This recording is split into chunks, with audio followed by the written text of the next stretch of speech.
Halo semuanya, perkenalkan nama saya Kizi Wijaya dan teman-teman saya yaitu Muhammad Fahri Alia, Ferry Gunawan, dan Jaya Sevianalo. Di sini kami akan membahas mengenai ketentuan umum dan tata cara perpajakan atau KUP. Oke, untuk pendahuluannya yaitu Undang-Undang Nomor 28 Tahun 2007 merupakan perubahan ketiga dari UU Nomor 6 Tahun 1983 serta ketentuan umum dan tata cara perpajakan atau KUP. UU ini bertujuan untuk meningkatkan kepatuhan wajib pajak, memperbaiki administrasi perpajakan, dan menciptakan sistem perpajakan yang lebih adil dan transparan. Selanjutnya akan dijelaskan oleh Kak Fahri.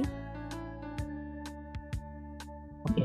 Selanjutnya yaitu ruang lingkup KUP. Yang pertama yaitu pendaftaran wajib pajak atau WP, mengatur kewajiban memiliki nomor pokok wajib pajak atau NPWP. Yang kedua, pelaporan pajak melalui surat pemberitahuan atau SPT tahunan dan masa. Dan yang ketiga, hak dan kewajiban wajib pajak. Jadi seperti haknya itu yaitu keberatan, banding, restitusi, dan lain-lain. Serta kewajibannya itu membayar dan melaporkan pajak. Dan yang keempat, pemeriksaan dan penagihan pajak, yaitu kewajiban Fiskus untuk memastikan kepatuhan. Prinsip KUP yang pertama yaitu self-assessment system, yaitu wajib pajak menghitung, membayar, dan melaporkan pajaknya sendiri. Yang kedua, official assessment system, yaitu fokus menetapkan pajak, terutama jika WP tidak melapor dengan benar. Dan yang ketiga, withholding system, yaitu pajak dipotong atau dipungut oleh pihak ketiga, misalnya perusahaan.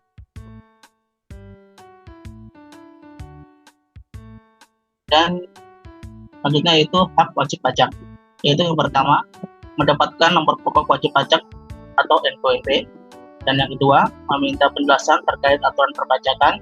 Dan yang ketiga, mengajukan keberatan atau banding atas ketetapan pajak. Dan yang keempat, meminta pengembalian kelebihan pembayaran pajak atau restitusi. Dan yang kelima terakhir yaitu mendapatkan perlindungan hukum dari penyalahgunaan wewenang.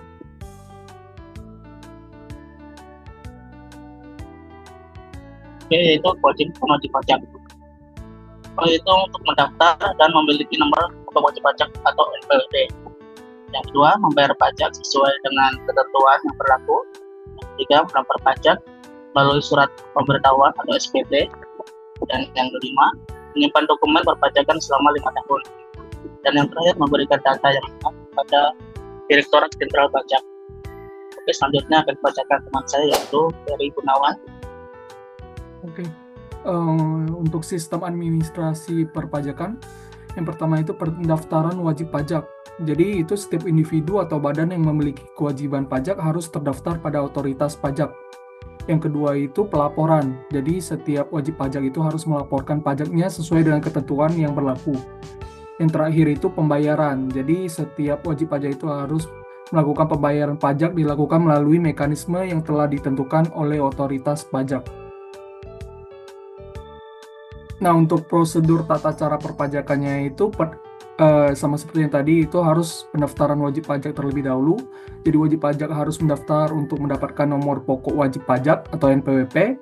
Terus kalau untuk pembayaran pajaknya sendiri dilakukan sesuai dengan peraturan yang berlaku. Setelah itu melakukan pelaporan SPT atau surat pemberitahuan. Wajib pajak melaporkan pajaknya melalui SPT yang harus disampaikan tepat waktu. Dan yang terakhir, pemeriksaan pajak. Otoritas pajak dapat melakukan pemeriksaan terhadap kewajiban pajak wajib pajak. Untuk sanksi dalam KUP-nya, yang pertama itu sanksi administrasi. Jadi ada sanksi denda, yaitu keterlambatan pelaporan SPT atau pembayaran pajak. Yang kedua itu bunga akibat kekurangan pembayaran pajak. Yang kedua itu sanksi pidana. Jadi itu adalah hukuman penjara bagi pelanggaran berat seperti penggelapan pajak.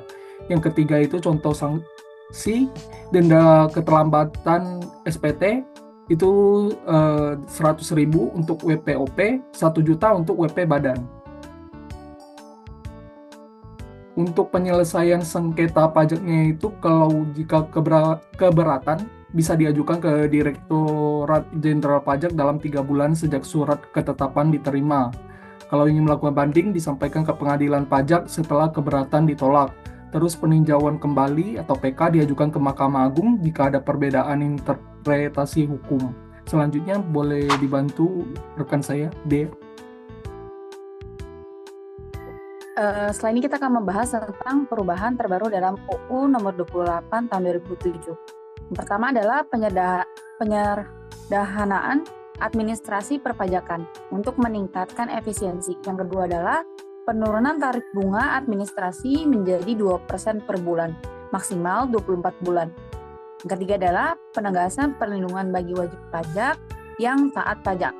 Yang keempat adalah peningkatan implementasi teknologi seperti e-filing dan e-payment. Next. Sebagai penutupnya, kita akan menjelaskan sedikit tentang ketentuan umum perpajakan KUP yang diatur dalam UU nomor 28 tahun 2007, mendukung terciptanya sistem perpajakan yang transparan, adil, dan akuntabel.